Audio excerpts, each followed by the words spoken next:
Welcome back, everybody, to Paranormal Primetime. Yes, we missed a week last week, and we apologize for that, folks.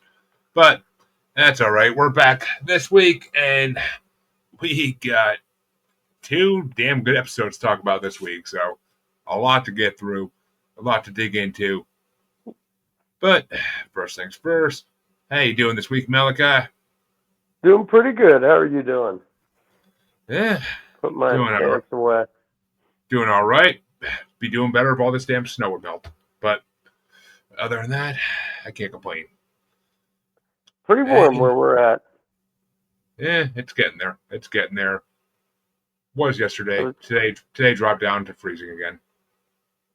I was out in a t-shirt, so I'll take more of that. Yeah, lucky SOB. I would freaking love that right now. I haven't been out in a t-shirt in I don't know how long, but folks, like I said, we got two good episodes, and I think I'll take the first one because this first one is one of the two episodes of Supernatural in the first few seasons I'm really excited to talk about. Because, well, the first episode we're talking about is season 1, episode 11, and it's called Scarecrow. And basically, the synopsis is the episode opens with two kids after their car gets fixed at a repair shop. They take off, and the car breaks down again outside of an old orchard. And they walk into the orchard trying to find a house for help, and all of a sudden they're attacked by something. And of course, seeing these attacks and I believe they're told about them by John, the dad, tells Dean and Sam about these attacks and tells them to look into it. So they head to the area to look into it, and they find out this town is a very nice town, and at least at first to them. But after they get into a fight about other stuff going on in life with their father, Sam decides to leave Dean for the beginning of the episode and try to make his way to California to find their dad. And basically, Dean sticks around and tries to solve the case. He makes some friends with the sheriff, you could say, and is basically driven out of town at one point. And Sam is stuck at a bus station talking to someone who in the future will become a player, but we'll get into that in the future. And eventually, Dean doesn't give up. Dean doesn't give up, but he keeps trying to take the case to figure out what's going on in this town. And that leads, and he does some investigative work, but that the person he goes to for help with it, because Sam's around to be his nerd, basically rats him out, and Dean is put up as a sacrifice to this creature. I'm withholding the creature for a few minutes, but Dean's put up as a sacrifice with a young girl to this creature, and of course Sam comes back in the nick of time instead of sticking with someone who is a very interesting player in the future, but we'll get into her later on, and I'm not going to give away exactly how the episode ends just yet, because that's a very good talking point for later on, but we'll get to that. What did you think of Scarecrow, Malachi? I thought it was a good movie, 5 out of 5, and in fact, we saw last Christmas, last Halloween, what am I saying? Anybody who hasn't seen this movie needs to wait until Halloween. But did you see Dark Harvest? Can't say I think it came out last year. It's basically the exact plot line of this movie. I mean, not exactly, but with the villain of the movie, it's pretty much a great movie with this plot line. 20 years later, so everybody write that down. Dark Harvest. Well, that's the funny thing is this episode is also reminiscent of a great movie that comes a few years later called Jeepers Creepers. And I didn't see Jeepers Creepers until probably about a year ago, but it was. I actually ended up really liking it. And the first thing I thought of was this freaking episode of Supernatural when I saw it. So, Jeepers Creepers came out. No, I watched Jeepers Creepers when I was a teenager, so Jeepers Creepers definitely came out before this. 2000 Jeepers Creepers came out in 2001, and Yeah. Supernatural season 1 was in 2006. Okay, 2005, 2006. So yeah, I guess Yeah. maybe they got lazy and took the idea from Jeepers Creepers, but they decided to. They explain more about what this creature is than they do in any of the 3 Jeepers Creepers movies or 4 Jeepers Creepers movies now. So they explain more about what this creature is than any of the freaking movies do. So Well, and that's funny, right? Because you tell them because you haven't told them who it is. What is the creature? well, in the beginning of the episode, it seems like the creature is a scarecrow, just a scarecrow. Uh, we'll get to what it actually is. I got a few notes before we get to that point, so we'll wait to get to the actual reveal. But it looks like in the beginning of the episode, like it's a scarecrow, and I'll start off by saying the opening scene of the first kills of the creature is freaking amazingly done.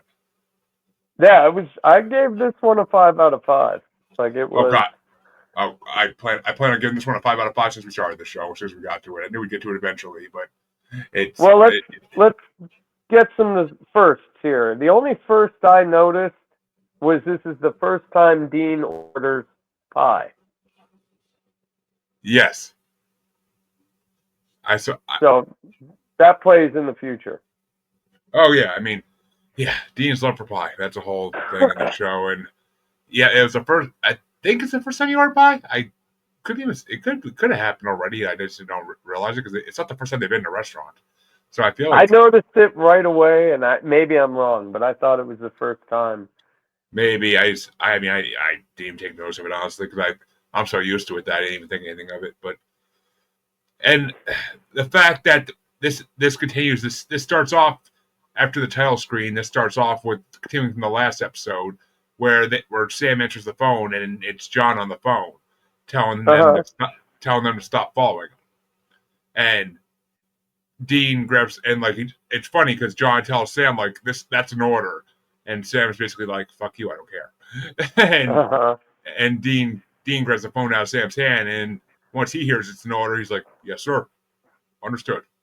Like he goes completely into soldier mode. So it's and they fight about it again, but they fought about it a couple episodes ago. So, but this I guess would be the first cliffhanger because we did the last episode see the phone call and we didn't find out until this episode. Yeah, they leave it off on what John's saying, but and then who Sam meets, they mention it's Meg, and we find out at the end of the episode that she's a demon. We don't know what her intentions are, but spoilers, motherfucker, spoilers. But we find out. We do, but well, there's some details of the policy we'll get into when we get to that point. But yeah, this is the first time the brothers really split up in the show, even though that does happen occasionally. But yeah, and I guess you could say it's like their first really big argument over their father, which that only goes on for so long in the show, but that's another first, I guess, in a way. But when the next thing I really found noticeable, well, besides what assholes everybody in this town is the fact that when Dean's driving through the orchard on his way out of town, the EMF meter starts to go off in the bag in the back. So he grabs it out, and that's the first time he goes to the orchard. He's like, "What the freak's going on here?" But he goes up to the scarecrow, which is hanging on its roost, and he looks at the scarecrow and he sees a tattoo on the scarecrow's arm that matches the photo of the last missing boy. So and him up on that scarecrow. I mean, just like looking at it and shit, that was weird. Yeah, I mean, they did a very good job designing that scarecrow because it was creepy as shit. Yeah, and it doesn't like you think it's going to attack him the whole time. They did a really good job in that scene. All the effects in this episode were done really well. maybe because they knew they had to stand for Jeepers Creepers, basically. But yeah, and then the next note I had was Sam meeting Meg the Demon at the bus station. Because, I mean, any of us who have seen the show knows that as soon as we see her, we're just like, oh. But you don't know who she is right away. But yeah, she introduces herself as Meg, and she keeps trying to get in Sam's head and find out more about him the whole time they're talking at the bus station. And they have the same background, right? She's given Sam her background is the same thing he's went through. Exactly. Trying to coax him in. Yep. Ray demon thing to do. And then I found it hilarious that Dean goes back into the restaurant and is like annoying the crap out of other patrons there, and so the owner calls the freaking sheriff to come by, and the sheriff actually like chases him out of town and makes sure that he leaves. Like no probable cause, too. Yeah. No probable cause. But in a small town like that, they don't need probable cause. They really don't. And Dean really did do a horrible job of trying to convince that couple to like get out of town.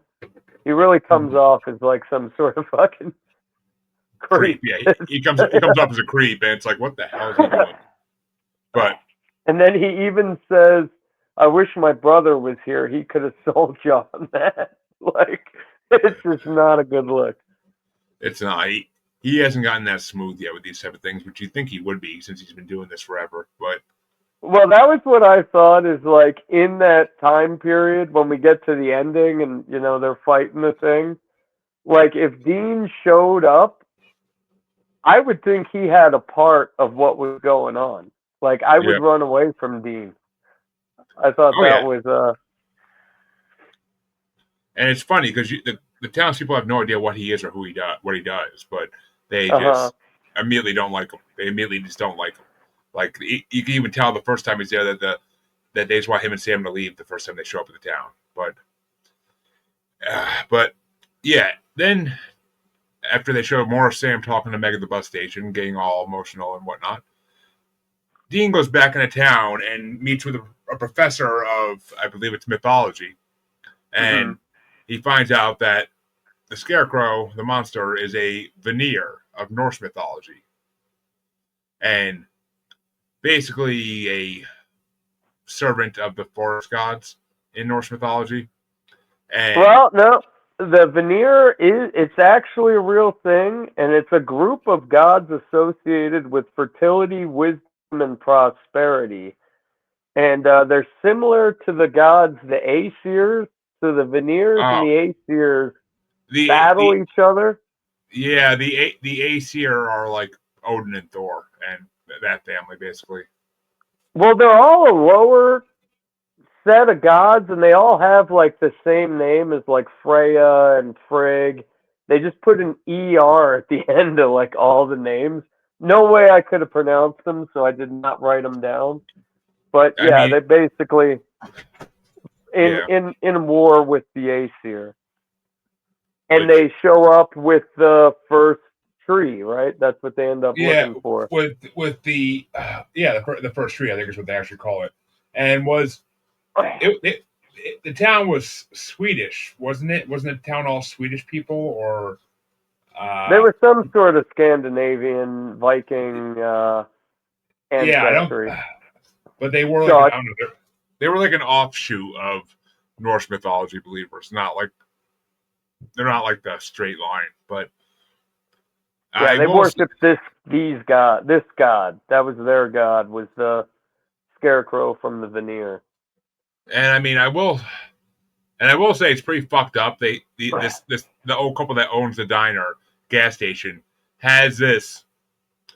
They have their niece staying with them, and then like all of a sudden, once the professor helps Dean get caught and tied up, they're just like, well, it has to be a male and a female sacrifice, so let's sacrifice our niece to go with them. It's kind of a fucked up situation. Like, you're gonna sacrifice your niece just so your farm is good the next year? Yeah, no, it's crazy. And what happens to them? And well, I thought this whole final battle scene with the creature with the veneer was very underwhelming. I thought, it was kind of like they're all just standing around, and Dean's like waiting, like trying to get the ropes off his hands, waiting for the monster to show up, and then all of a sudden they see the scythe of the scarecrow go through the old man and kill him, and then he starts dragging the old man away, and I think he has the old man on his scythe. He's dragging him away, and he grabs the wife and drags her away too. Well, that's something I thought about, right? Because they tried to put Dean and the niece together. Yep. And it was already late for the sacrifice, but everyone else had been a couple. Exactly. So, like, Dean and the niece were not a couple. So he took the fucking grandparents, or the aunt and uncle, I guess. Yeah, and because it's the god of fertility, right? Yep. And then, I mean, of course, they get to use the salt bullets and the shotgun as well. It doesn't really do anything for this thing, and that's basically where that scene ends. It just ends with Dean, Sam, and the girl running, because Sam shows up at the last minute to try to help, but doesn't really get to do anything. And it ends up with the three of them. Unties them.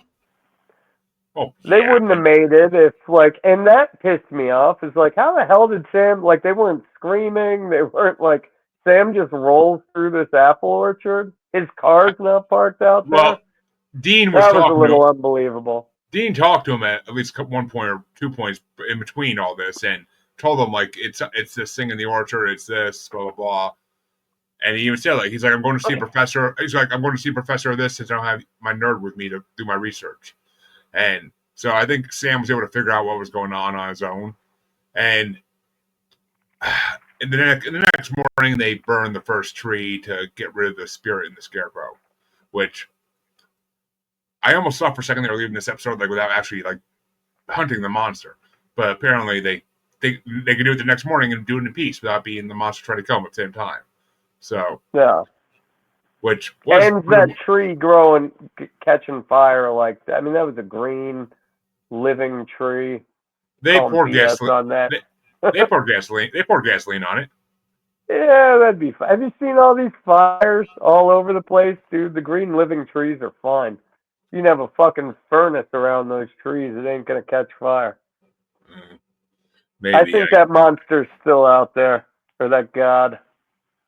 I mean, maybe somewhere, but and then the final scene of the episode, I will say, was a great foreshadowing of future events because it shows Meg getting picked up by a trucker, and she has him pull off the road with her sexual ways, and she literally slices his throat to put his blood into a demonic chalice so she can talk to somebody. We don't know who that somebody is yet, supposedly, but I have my ideas. I forget who it is exactly. I think it's exactly who I think it is, but it's her talking to somebody, and you can kind of hear, you can see the blood bubble in the cup, and she's listening as somebody's giving her instructions on what to do next.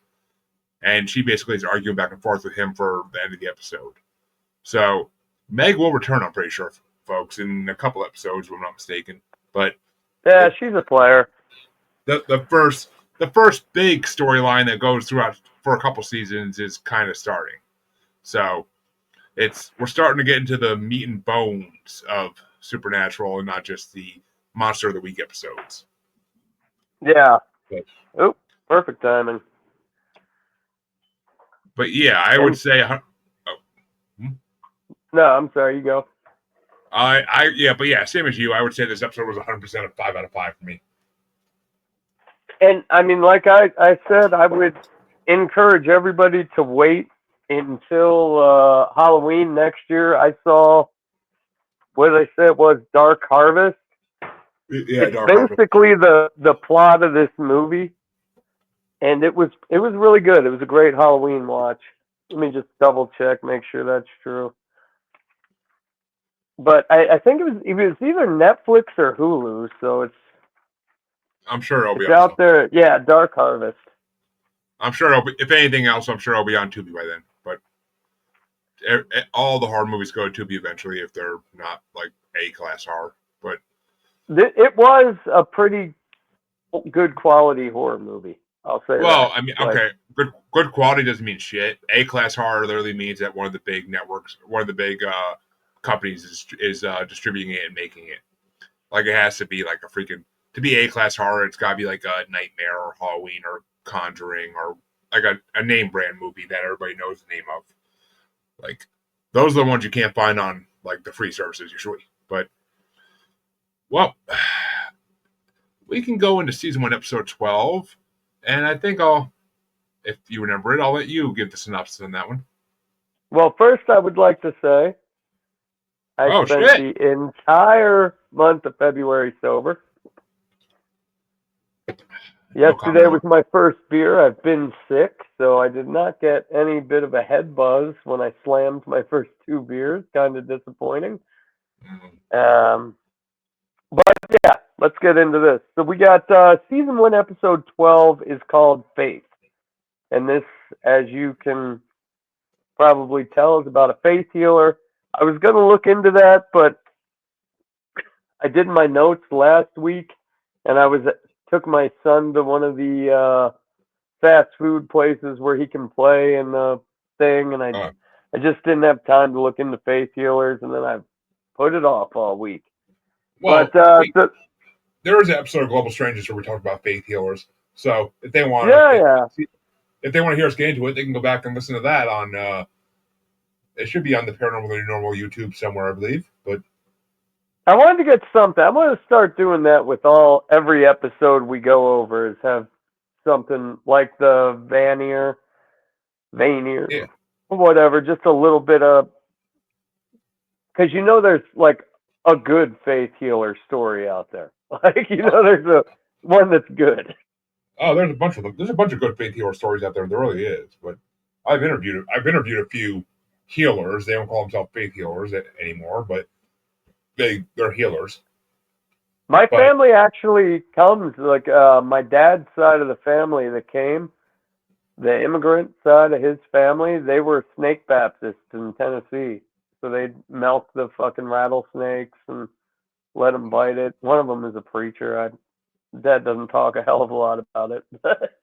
I'm sure. It's not looked on too kindly anymore. But so this one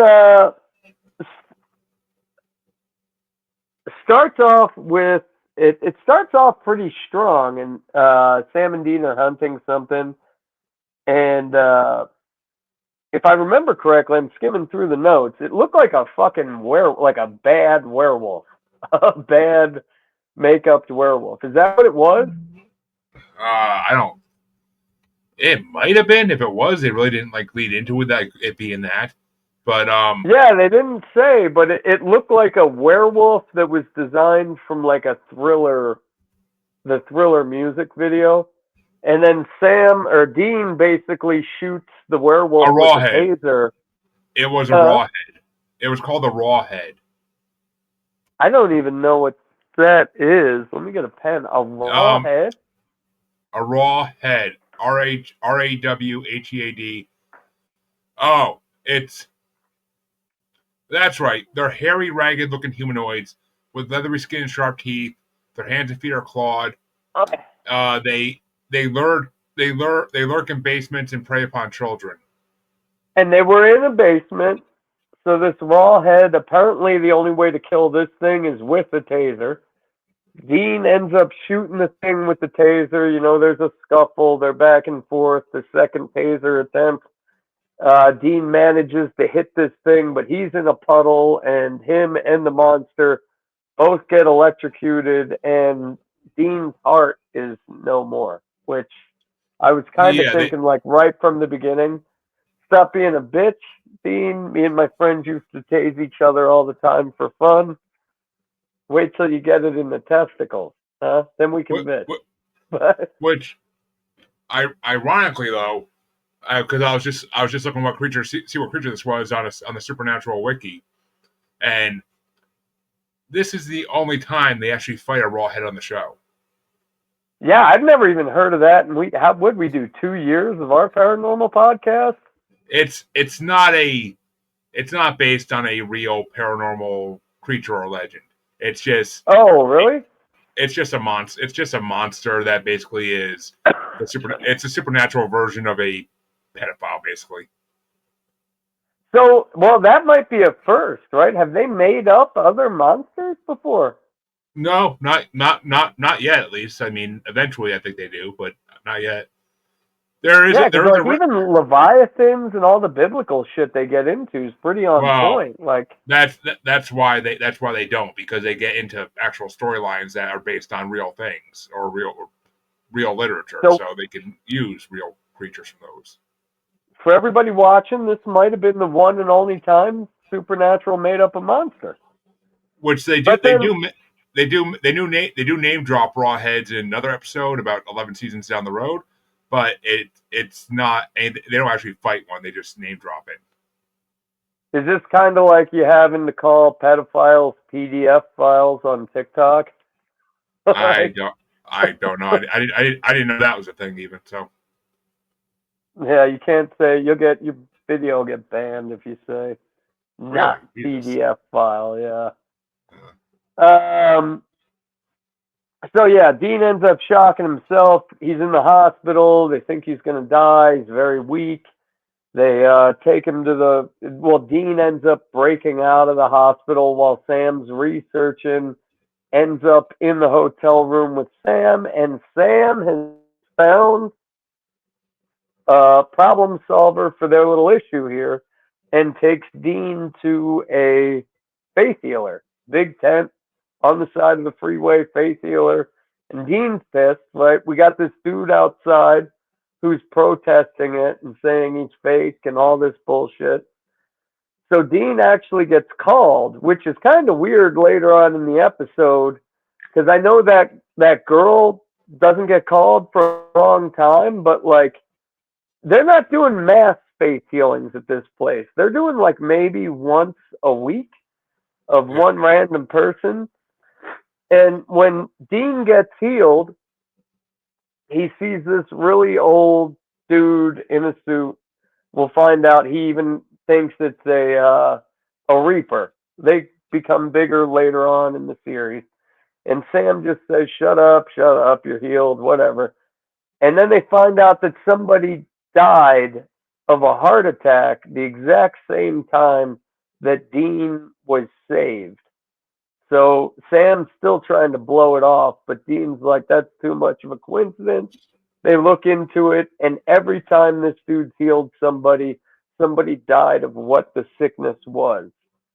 So they start investigating the faith healer, and the faith healer just seems like a normal guy. And this is actually, I thought, because he said he had a brain tumor and that's why he went blind. I honestly thought that's why they couldn't save that Amy girl or whatever the hell her name was. Yeah. But we find out that it's the wife who has essentially taken a Reaper hostage. And after she saved her husband, she made her husband believe that he was saving people by her directing a reaper to take life from somebody healthy and give it into these unhealthy people. And I mean, So, she's using very dark magic to do this too. Very dark magic. yeah, and I think that was one of the first, it was the first time we see a reaper, but then like first time I think maybe that we've seen like a dark magic book. Yeah. And they find this in her basement. They break into the house, and she's got all these newspaper clippings of the people who died, and they were all like one was a gay dude, and these are like very devout Christian people, and other people were like what talk shit against their little faith healing tent church thing. And then when she goes to save this girl that Dean has one conversation with, but they are like besties through the whole goddamn episode. Yeah. Um, he finds out that she's targeting the guy who's protesting in the front yard. So Sam goes to save him, and Dean pulls the fire alarm, and then that guy gets saved. They try to fuck with the wife. The wife has now put a hit out on Dean, so she's going to kill Dean. They end up smashing her little trinket deal that's keeping the Reaper going, and she dies. End episode. That's the I mean, rundown. And it's yeah, been a week. I mean, yeah, I honestly don't have a lot of notes in this one because this one was a pretty straightforward episode. There wasn't a lot of like hidden, and there wasn't anything hidden. It was just more of like a mystery episode of like what's going on. And I mean, we pretty much hit all the notes I had. I basically had storyline notes, but I will say the wife got her. She got her karma at the end of it, so that made me happy. I love to see people like that get karma. But Yeah, the only other like real big thing I thought was I thought that's because they kept bringing it up that girl that had been to every service with the brain tumor couldn't get healed. Like they would always pick someone else. And I thought it was because if they healed her, maybe the Reaper would end up killing the husband because he had the brain tumor. But that did no, not turn out to be the case. no, the wife targeted people that she disagreed with their lifestyle or their what they're doing in life, I'm or guessing people. she was just being a catty bitch for not helping out the. Oh yeah, she. I mean, who knows? I mean, and they finally decide to heal her. That's the sad part. They finally decide to heal her, but then because of Sam and Dean messing with the wife at that point, he can't heal her, and he doesn't know why. And then that's when Dean yells fire to get everybody out of the tent. And Yeah. but it's And then that was another thing that pissed me off was like, they had that first conversation where Dean gets healed and Dean's like, maybe getting healed isn't the answer. But then like the rest of the episode, they're acting like she even comes and says goodbye to him in their hotel room at the end of the episode, like they're long lost friends. But they only had a conversation like you would have with somebody, who's next in line at 7-Eleven or some shit. oh, I think Dean. This is all the beginning of like how Dean is like irresistible to women. Like he just is irresistible to women. Like it becomes more of a thing later on, but he just constantly like he's a good looking guy, so all these women are drawn to him and they want to talk to him always. Yeah, I think they played a little too much into that shit. Like that was bad plot line in my. I know you only got 42 minutes to make these episodes. I was not believing that whole I relationship thing in this I one. I think there wasn't a lot going on. There wasn't a lot going on. I don't think they had much they could really like throw in to make it extra time. So I I will mean, say yeah. the Reapers come back and play like Oh yeah. a pretty good role. Like, so Well, this is the first time we see them. Reapers come back and play, and especially the Reaper comes back and play a lot later on in the show. So, and different variations too, but we'll get into that eventually. And I That was love that. another thought. Oh, I'm sorry. Go. I love the fact that once they break the wife's talisman, that the Reaper all of a sudden is just like all of a sudden really, he realizes he's no longer being controlled, and he gets all pissed off and he goes after the wife because it wasn't his choice to be controlled. Like it wasn't like a Yeah, deal was made. She just kind of captured him. it's like a slave owner, and then a slave to a slave owner when he gets the chance to do it, right? Like, hey, you Exactly. got no backup anymore, buddy. But that is one thing I'll say is later on, I think they have some issues with the Reapers, and they Oh, should have saved that book. Would have helped them out in the future. they might have, honestly. I don't know if they do or not. I mean, they have so many books eventually that you lose track of which ones are which. I'd keep every fucking book if it were me. Like I'd keep everything I stumbled across. But yeah, I mean, overall, this episode I'd give maybe a 3.5 out of 5. It was good, but it wasn't great. It was a good episode, but it didn't get too mushy or anything. Well, actually, it kind of did. Sam bitching about Dean almost dying the whole time, like, kind of got a little old at the end. I gave this one a 4 out of 5, but I'm thinking that was because the week before, like those episodes just sucked. This one was watchable for sure. Like it was, Yeah, it kept you entertained for 42 minutes.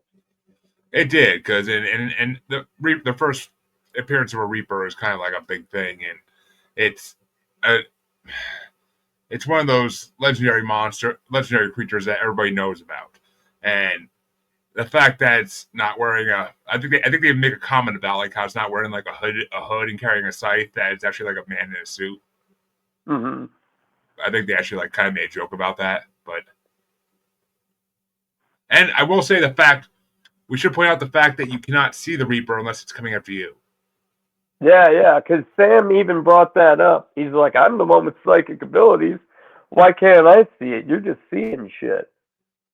Exactly, yeah. Sam says that when Dean questions it at first when he sees him on stage, but you can only see him when he's transferring power to the man to the healer, or when if you're getting killed by him, that's when you can see him. But it also seemed like it'd be very easy to outrun this Reaper. Yeah. Well, I'll tell you this.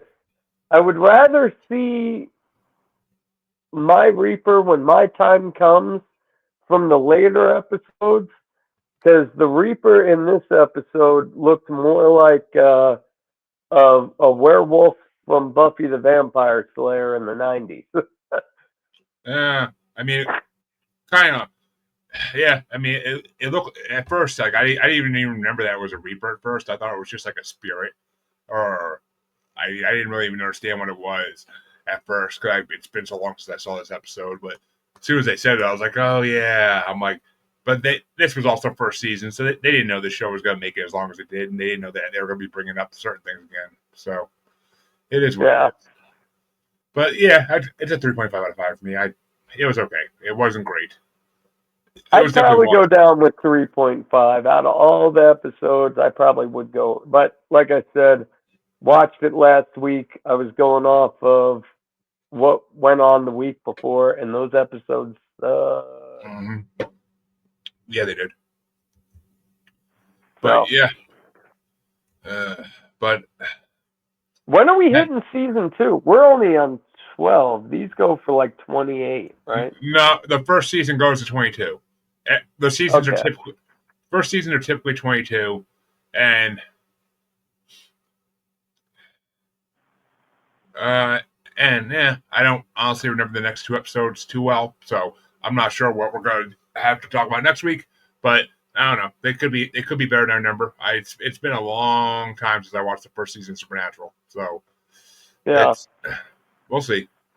I'm pretty sure that the next two are interesting, but we'll see. That'll be next week, folks. Until then, if you missed one of our previous episodes, they release every Wednesday on Paranormal and as podcast form. Gotta do Winchester Wednesdays. So check them out then if you missed one. But until next week, we will bid you good night, I believe. Night, everybody. Yes, sir.